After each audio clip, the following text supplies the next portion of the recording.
Hey y'all, it's Kim. So this is about the last 45 minutes of the Richard Kahn deposition. He was the accountant for Jeffrey Epstein. He's also an executor of his estate, so he kind of knew who was being paid out of settlements and that kind of stuff at the end. He claimed he doesn't know a whole lot about what's been going on other than maybe a few gifts here and there, and didn't really know much about, I guess, Wexner and la la la, same old song and dance.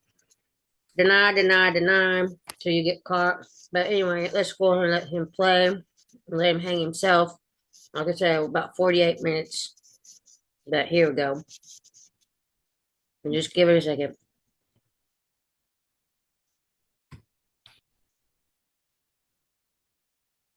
We will conclude. So they're probably going off the record for a second. And my internet Conclude our hour right sucks. there and go off the record. Yep, I figured as much.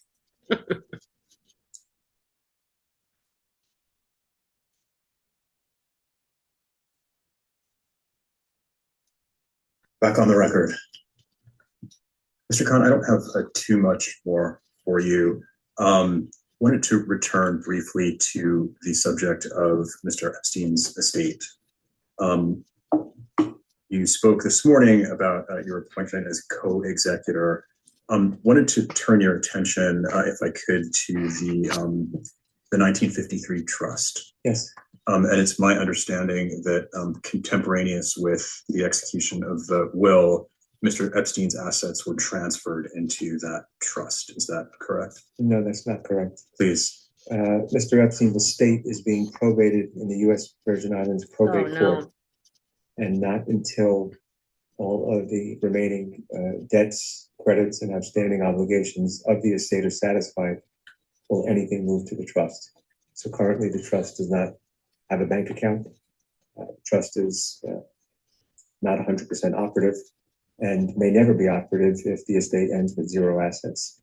So the trust document is its provisions when the estate is finally and fully probated, but at this point in time Hasn't been effectuated. Correct. It's also my understanding that the trust agreement names yourself and Mr. Endyke as beneficiaries. Is that right? Yes, I am a beneficiary of the 1953 trust.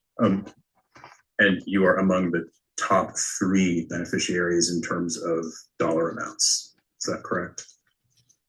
I believe I am in the top 3 of beneficiaries, yes. And specifically, it's my understanding that the trust bequeaths $50 million to Mr. Endyke and $25 million to you. Is that correct? Yes, I believe that the trust has a bequest to me for $25 million.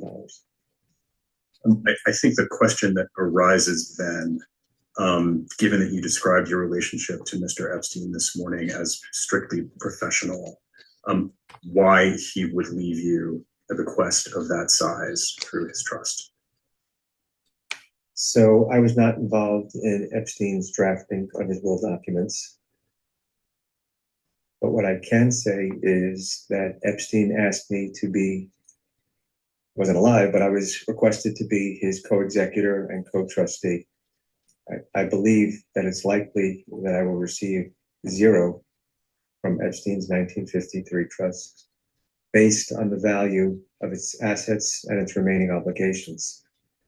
As of the last publicly filed quarterly accounting, the estate had approximately $120 million of assets. Most recently, the estate settled a lawsuit, a class action lawsuit for $35 million, which leaves approximately $85 million. The estate still has, unfortunately, 4 to 5 remaining lawsuits. In addition to the fact that it is burning approximately $10 to $15 million a year in legal fees and other expenses. Damn. As far as taking the role as co-executor, that's not a role that anyone would want. I decided to take the role, as I testified earlier, as I thought I'd be best suited to know Epstein's assets and to be able to terminate employees in a respectful and kind fashion. Lastly, being able to compensate victims for all of their harms that they endured by Epstein was my top priority in taking this role after learning about all the terrible things Epstein did. To go back to your original question, actually, let me just add one more point. Being co-executor has caused tremendous strife for me and my family. The anguish, anxiety, distress is unfathomable. My reputation has suffered what I believe to be irreparable damage that I don't know if I'll ever recover from taking this role. But you asked me the question, why do you think Epstein awarded $25 million to me? I was not involved in the drafting of his documents. But what I can say is that Epstein's estate of approximately $600 million, if his estate was being probated in New York or Florida, and there was no designation of a co-executor fee. Currently, Epstein's will calls for me to receive $250,000 for what will probably amount to 10 years of work. As I just said, I don't believe I will receive anything from Epstein's trust based on the assets and liabilities. I believe that Epstein envisioned me taking this role as co-executor and co-room trustee would be many, many years of work. And at the same time, he didn't provide for what would be an executor fee in New York or Florida, which I believe the statutory rate is approximately 2%. So if I was not in Epstein's trust and I was a corporate trustee, I probably would have received an executor fee of $12 million for serving as co-executor and serving as co-trustee. So that could be the only reason why he left me such a large bequest, because if you take away the $12 million, my bequest is not different than many other individuals that are in that trust for $10 million. And lastly, I would just say, other than compensating victims, I would never take on this role again as co-executive. Thank you.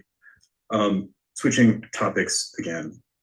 The BBC yesterday reported that you told, I'm quoting directly, the mansion staff to pack 2 suitcases with the contents of the safe and deliver them to Epstein's home, according to FBI agents. Epstein's home or Kahn? What does it say? Does it say Epstein's home?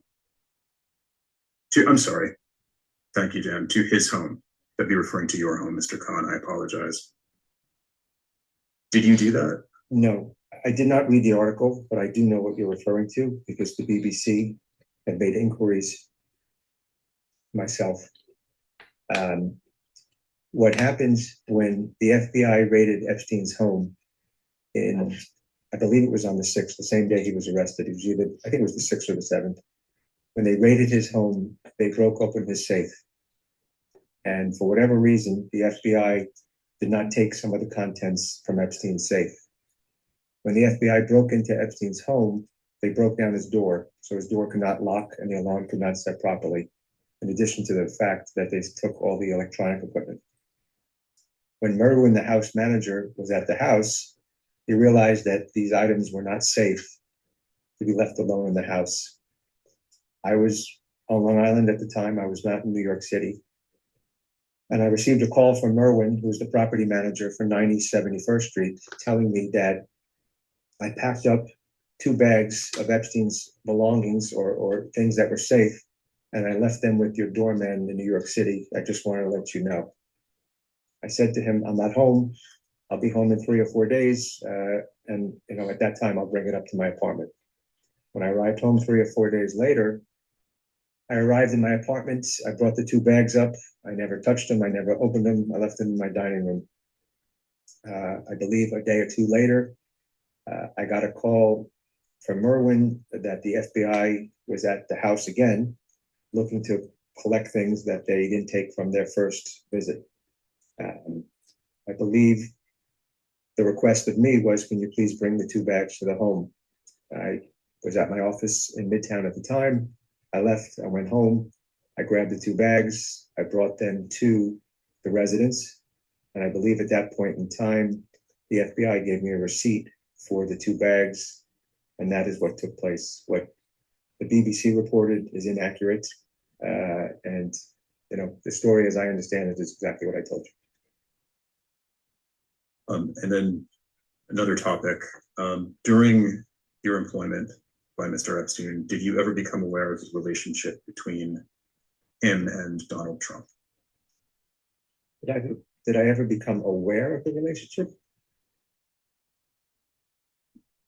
Donald Trump is someone that Epstein liked to talk about a lot. Totally obsessed with him. Did I become aware of a relationship? They hated each other after that.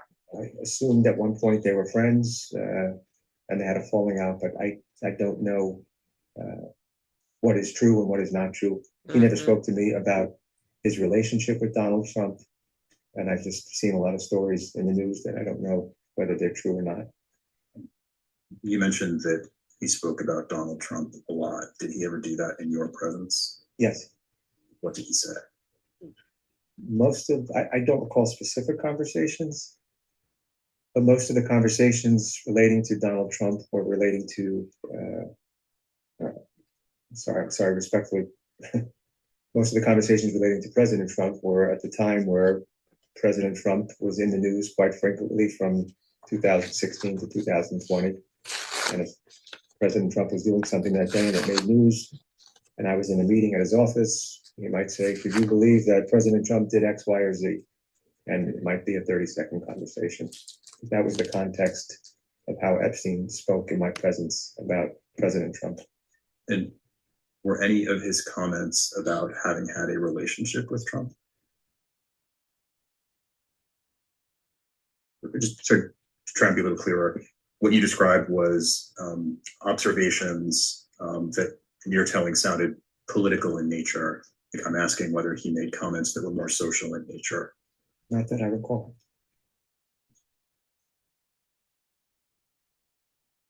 And again, during the period of your employment by Mr. Epstein, did you ever become aware of the relationship between Mr. Epstein and Howard Lutnick?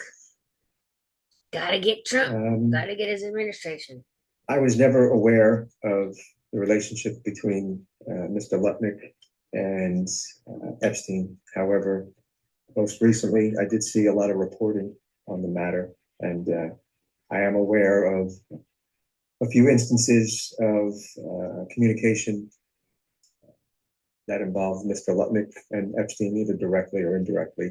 The first that I could speak of is in 2016, Mr. Lutnick was doing renovations on his townhouse.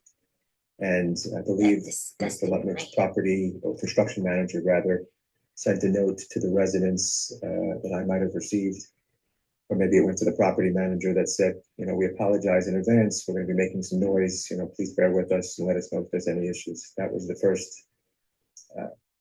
The second was that Epstein, through his friend David Mitchell, invested in a company called AdFin, which was trying to, I think they were trying to become like a Bloomberg terminal for purposes of advertising. And I believe at the time, Mr. Lutnick, either individually or through his entities, was one of the largest or the largest shareholder. The third thing that I became aware of most recently is that in 2017, John Paulson, hedge fund manager, made a request to Epstein. I don't know if it was a request. He sent him a note mentioning that the UJA was honoring Mr. Lutnick in December. Would you be interested in donating? And Epstein donated $50,000 from one of his foundations. And the last incident or correspondence that did not involve Epstein or Mr. Lutnick directly was involved Epstein seeking employment. Epstein was looking for a new personal assistant, along with some other positions he wanted to hire. And Epstein engaged a recruiting firm out of Milwaukee, which sent some resumes over, and I believe maybe they came to me first. And when I reviewed the resumes, one of the positions on one of the women's resumes said that she was a personal assistant for a private residence in Manhattan. And the recruiter then told me that this was Mr. Lutnick's residence. I sent the resumes to Epstein and informed him that this personal assistant used to work for your neighbor, Mr. Lutnick. Epstein said, okay, great. I'd like to interview this woman. I reached back out to the recruiter, and the woman had already taken a job at that time and never interviewed with Epstein. That's what I recall from most recent news reporting and understanding. Apart from this instance, were you ever involved in hiring any other personal assistants? I wasn't involved in hiring. I was simply the intermediary between the recruiter, me, and Epstein. I never made decisions on hiring anyone. I got the resumes because I was dealing with the recruiter and his engagement letter, and they went first to me, maybe to screen, but I never made a decision. I forwarded everything on to Epstein. I'm going to ask the reporter to mark what will be Exhibit M.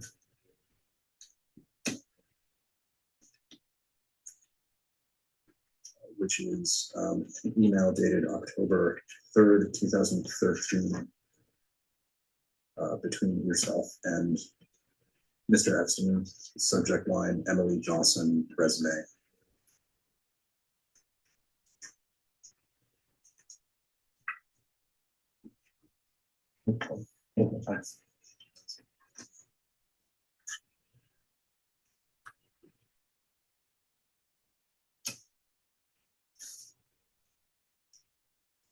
Mr. Kahn, do you recall this email?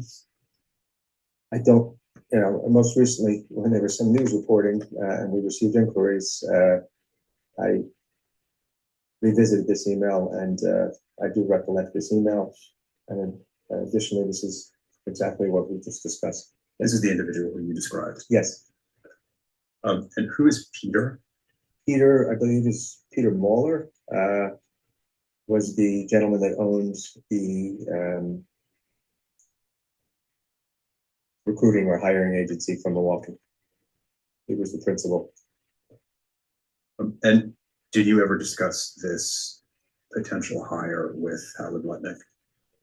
I don't ever recall meeting Mr. Lutnick. And then I will ask the reporter to mark as Exhibit N.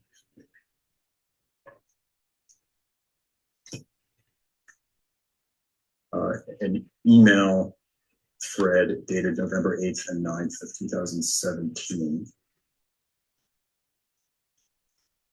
Thank you. Subject UJA Wall Street dinner honoring Howard Lutnick. Should we have second, please?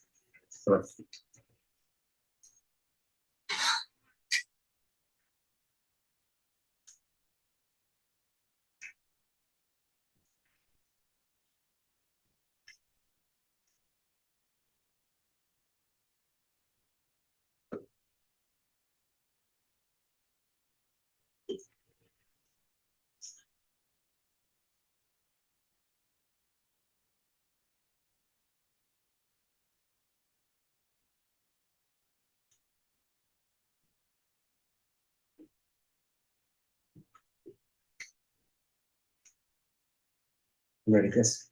Mr. Kahn, is this the UJA solicitation that you described a few minutes ago? Yes.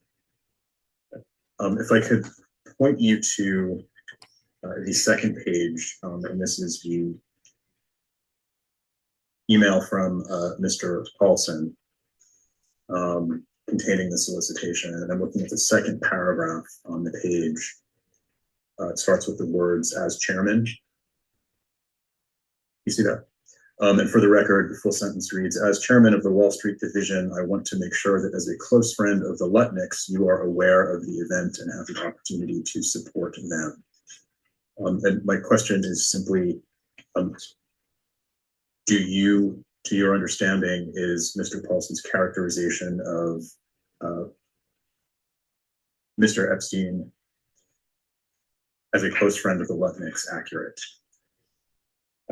Number one, I do not know what Epstein's relationship was with Mr. Lutnick, but I would say to you that this was what appears to me a standard email that was written and sent and forwarded to many individuals on behalf of Mr. Lutnick, as Paulson was trying to raise money on his behalf. I do not believe that this email, as I read it today, was written directly and solely for Epstein. So. And did Mr. Epstein attend this event? I don't know. And just to confirm my understanding, he did contribute $50,000 in response to this solicitation. Yes, Epstein contributed $50,000.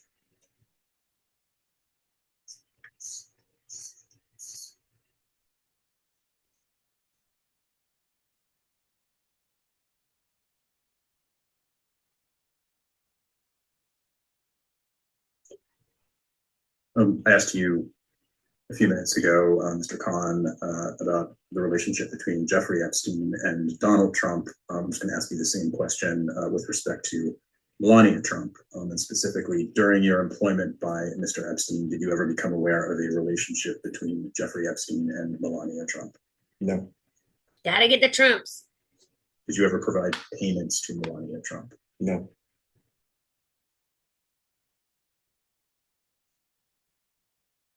You're like the Wall Street Journal has an article saying that you sent earlier today. I believe you testified that Oh my Mr. gosh. Epstein invested in a business with Ehud Barak. Is that correct? I do not know if they invested together or if Ehud Barak made an introduction to Epstein for Epstein to invest in a business. And what was the nature of that business? It was a 911 software company that is today known as Carbine. And did Mr. Epstein proceed with that investment? Yes. What was the amount? I believe he made a few investments over time, something in the amount of $3 or $3.5 million. We can go off the record. It's always with the gotcha stuff. That's why I figured it'd be like some article that he invested with Melania Trump. All right, we'll go back on the record. It is 4:37 p.m. Mr. Kahn, have a few more questions for you before we wrap up today. First, starting with Mr. Epstein wanting to open his own bank account. When did Mr. Epstein first receive his license to be able to open his own bank in the U.S. Virgin Islands? So I believe what you're referring to is Epstein's desire to use his IBE, his international banking entity, to provide banking for himself. My understanding is that Epstein received this license maybe in 2012 or 13, and it sat dormant for 5 or so years, whereby Epstein was just paying annual fees to have this license. There were not that many IBE entity banks in the U.S. Virgin Islands, but there were a few. And Epstein's desire to activate this license and try to form his own bank came after he was dropped by Deutsche Bank and was unable to find banking elsewhere. And did you discuss the idea of starting this IBE bank with him back in 2012, 2013 when he first received his licensure? I don't believe I was involved in him obtaining a license at all. I don't recall discussions. He may have said in passing, I have this entity, or maybe, when the annual fees were paid, I knew what it was for, but we never had discussions about it. And at what point did Mr. Epstein express to you that he wanted to more thoroughly pursue this idea?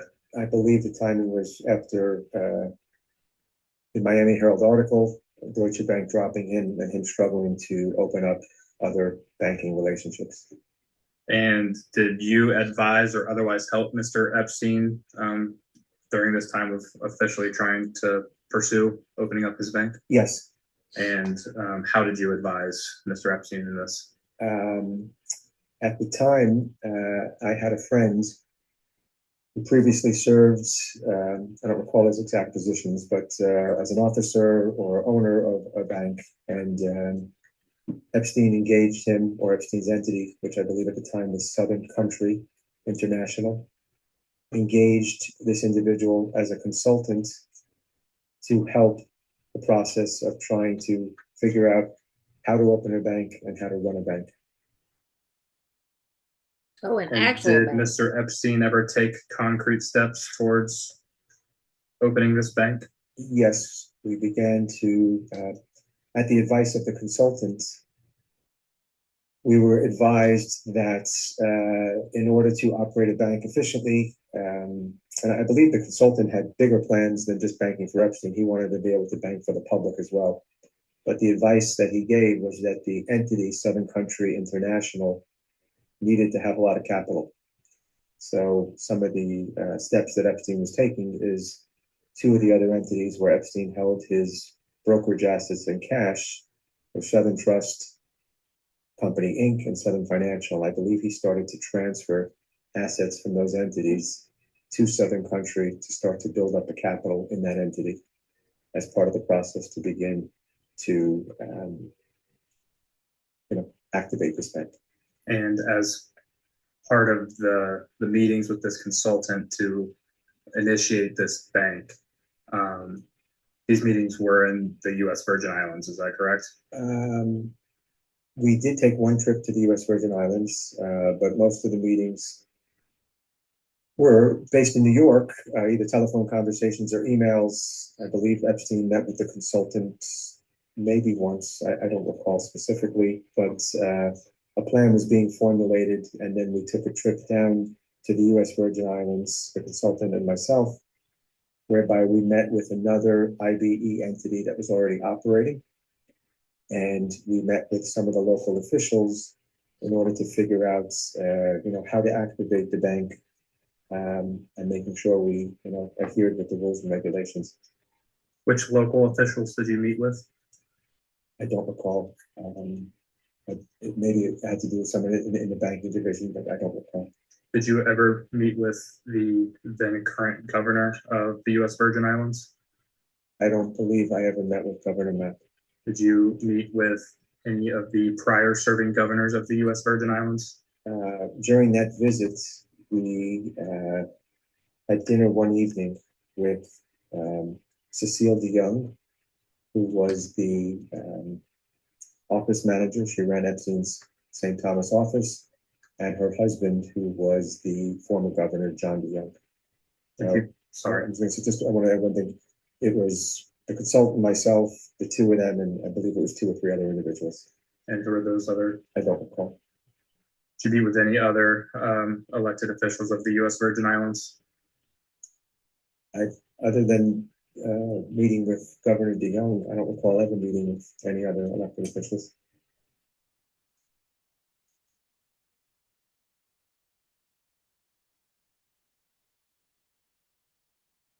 Did anyone express any concerns about Mr. Epstein opening up this bank, given his criminal and financial histories? I didn't hear any concerns in my visit.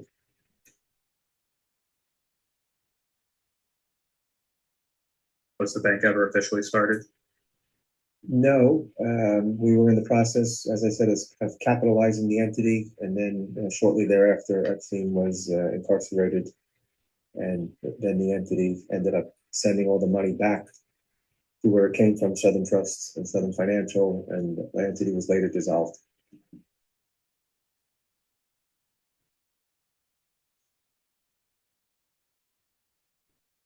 Mr. Kahn, in your years of accounting work for Mr. Epstein, did you ever record or review payments to individuals described as providing massage services?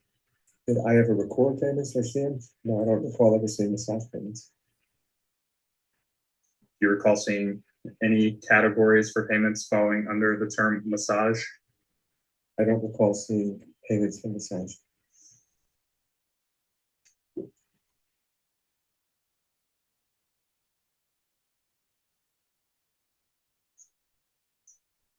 Are you aware of any purchases of massage tables or other massage goods for Mr. Epstein? I'm not familiar with those types of purchases.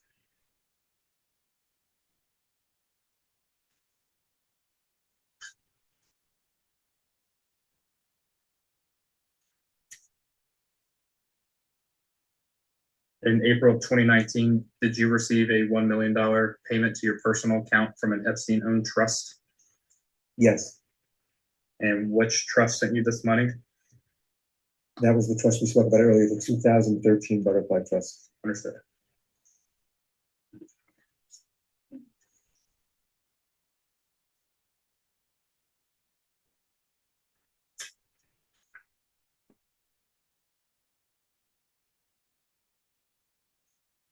Have you previously given a deposition, sworn statement, or formal interview about your role with Mr. Epstein prior to today?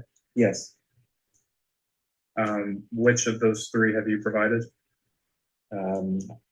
this is my third. So the first one was, I believe, Jane Doe versus JP Morgan Chase. And that was a deposition. A deposition, I believe, in May of 2023. And I gave another deposition in, I believe it was Jane Doe versus Epstein Estate and Enright et al. And that was in October 2024. Have you ever been formally questioned by any government authority in connection with Mr. Epstein? I've never been questioned by any government authority, although I did receive, I believe, a grand jury subpoena request from the Southern District of New York, and I believe from the U.S. Virgin Islands Department of Justice. I'm not sure what division, but both of the requests were for the same thing. They were asking for Epstein's estate documents. They wanted to see his will and his 1953 trust, and I believe they also asked for prior versions of some of the trusts, which we complied with and provided. Have you ever been subject to any regulatory action? No, Any financial regulatory action? no.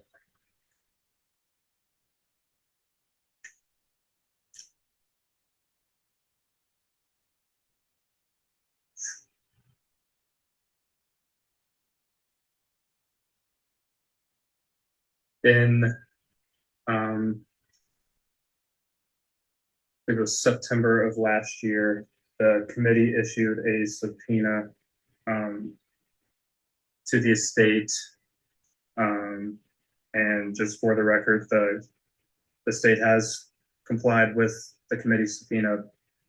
Based off of your testimony today, I just wanted to ask a follow-up question, and I can provide this as an exhibit if you all would like, but I'm just going to read a provision from the subpoena. It's item 13. All documents and communications, including but not limited to manuals or instruction booklets regarding or referring to the maintenance, management of properties or services performed at properties owned, rented, operated, or used by Mr. Jeffrey Epstein from January 1st, 1990 through August 10, 2019, including but not limited to, and we listed out several addresses. It's to our knowledge that we had two addresses for Mr. Epstein in New Albany, Ohio. Testimony from Mr. Wexner also indicated that Mr. Epstein had potentially purchased a home near Mr. Wexner in New Albany, Ohio. So my question to you is, are you aware of any properties owned by Mr. Epstein or any of his entities in New Albany, Ohio? As of Epstein's date of incarceration and as of today, Epstein does not own property in Ohio. I believe at one point he did own a home, but I believe from the time I began employment in 2005, he no longer owned property in Ohio. And is there any reason in which the estate would no longer have those documents to show the properties in Ohio? I never had those documents. They were never in my possession. So unless Epstein had the documents and they were in his emails, I don't know where the documents will be. And in the same vein, you mentioned earlier today about a entity of Mr. Epstein that owned a home in Valley Springs, New York, I think. Valley Stream, New York, yeah. Valley Stream, New York.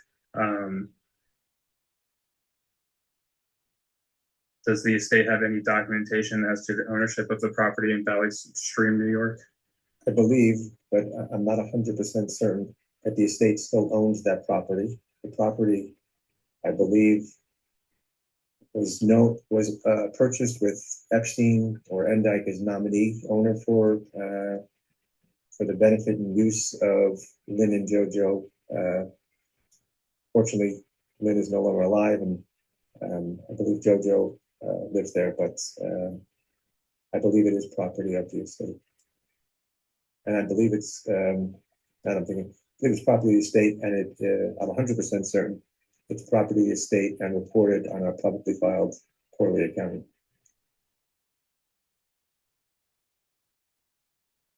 And then I have a broader question. I can explain it further if you need further explanation. If you indicate it's a yes or no, if you indicate yes to one of these names, I will ask some follow-ups. If you indicate no, I will not have any additional follow-ups. But the question is, have you ever had a conversation with any of the following people about Jeffrey Epstein's crimes, his criminal investigations, or in regard to sexual activity of any kind of Mr. Epstein? The first name is Doug Band. No. Leslie Groff. No. Nadia Marcinkova. No. Sarah Kellen. No. All the assistants. Leslie Wexner. No. Ted Waite. No. Kathy Rumler. No. Bill Gates. No. Leon Black. No. Steven Sinofsky. No.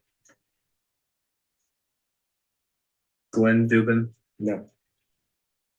Eva Anderson Dubin. No. Any member of the Rothschild family. No.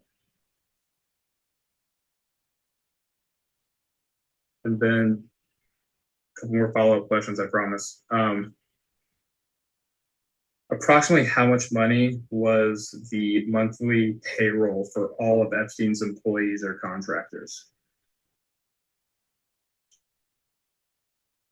Don't recall specifically, but I do have vague memories. I used to prepare for Epstein a budget on one sheet of paper that included all of his entities, and I believe his annual upkeep for everything, not just his employees, for his homes, employees, planes, cars, gifts, personal expenditures, somewhere in the $25 to $30 million range. Ooh, damn.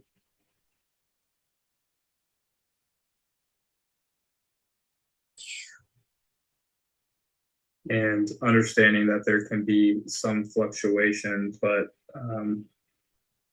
in a similar vein, what were Mr. Epstein's total monthly expenses across everything under his entities or control or ownership?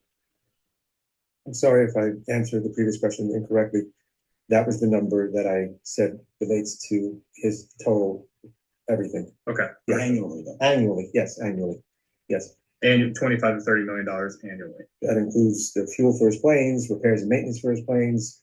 He does a capital improvements on one of his properties. If he buys a car, if he gives a gift, if he hires a decorator, everything.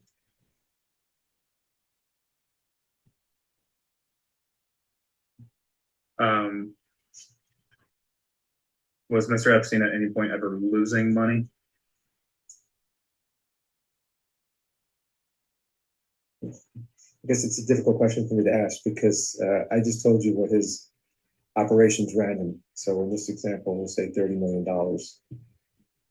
Again, this is purely hypothetical. If Epstein had a stock, Apple stock he liked, he had a lot of Apple stock.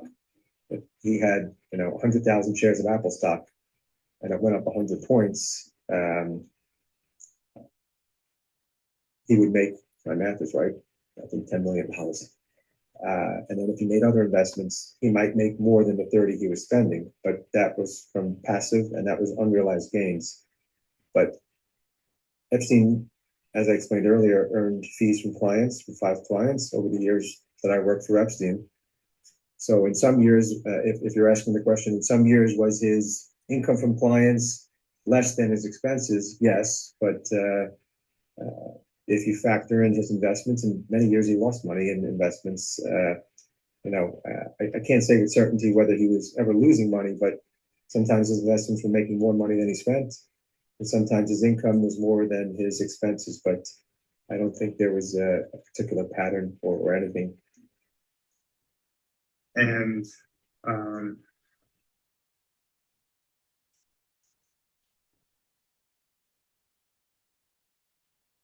believe you testified earlier that you had some concerns after Mr. Epstein's legal troubles in 2008 and 2009 when he was imprisoned. You decided to stay employed because you were a new father. There's a financial crisis. Is that accurate to what you testified to today? In 2008, I trusted Epstein when he told me that it was a mistake that he was with a minor and that it would never happen again. But I still had concerns, and I then evaluated, along with the fact that we were in a financial crisis and I had a young family, and I decided to stay. Yes, that was my testimony. And after 2009, did your concerns about Jeffrey Epstein end or wane? Are you referring to a particular time after he was released from prison? Just after he was released from prison. After Epstein was released, I could say affirmatively that I never saw a minor. I never saw a woman that was being abused. No woman had ever come to me and saying that she was under distress, that she was being sexually abused or sexually trafficked. I never saw any payments that he made that said they were for sex. I never saw payments that said cash massages. So although Epstein was still doing terrible things that I later learned as co-executor, at that point in time, I did not, during the later years, during 2009 to 19, I did not see any signs until the Miami Herald article that alerted me to me reevaluating, potentially leaving employment. There were times during the period of time that I wanted to leave, on my own because I wanted to do something else, but I never saw signs from Epstein, and later learning about the terrible things he did that made me want to leave in the interim. And after the Miami Herald article came out in, I believe it was November of 2018, why did you not decide to leave then? At that point, I was, everything was happening quite fast. We got dropped by the bank, and I was being asked to do things. I still was thinking about leaving, but I was quite busy at that time putting out fires. I would have liked to think with a clear head and me not dealing with trying to set up an IVE or open up accounts on Epstein's behalf, I would have certainly left working for him. And as a representative of the estate of Mr. Epstein, as a co-executor, it's your responsibility in part to respond to subpoenas, is that correct? Yes. And have you ever withheld information that was requested by a subpoena or in a civil discovery? I never personally withheld any information. However, our attorneys typically handle the subpoenas, and I could say that they do everything with 100% diligence, and I believe our attorneys have been praised by plaintiffs' attorneys that said how cooperative our attorneys have been. So I don't have any knowledge that we've ever withheld any information. To the totality of your knowledge, both as your time working for Mr. Epstein and subsequently becoming a co-executor of his estate, was Jeffrey Epstein paid by individuals to traffic women to them? Was he paid by individuals? Not that I know. You have a deep awareness of Mr. Epstein's finances and financial situation. Did any of his funds come from the trafficking of women? No, not that I'm aware of. And does Mr. Epstein have any unexplainable income in your time as his personal accountant? No, I walked through today all of his income, and I know where it was sourced from. as I testified earlier, with certain clients, I was involved, especially Leon Black, but other clients, I was not involved, so I can't speak to the services he provided for those individuals. But I have no reason to believe that any of his income was earned in an improper fashion.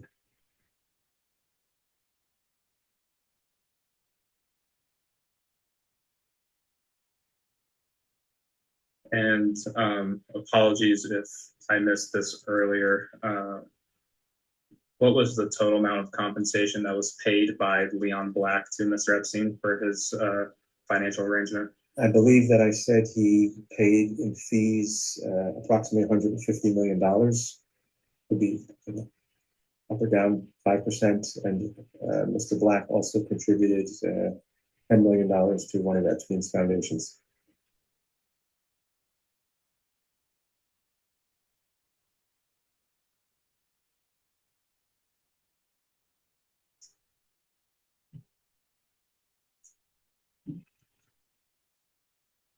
And with that, we will go off the record. Let's see how much more time this has. Okay, well, it's about done. Anyway, I don't think they're gonna say much else. But anyway, this is it. That was Richard Kahn, the accountant for Jeffrey Epstein. The next one will be Darren Endike. He's also, I think he was a personal attorney for Epstein, but he's also the co-executor with Richard Kahn on the estate for Epstein. So anyway, I may record a little bit of that today, but I will talk to y'all later. Bye. I can get out of here. Sorry. I'll see y'all later.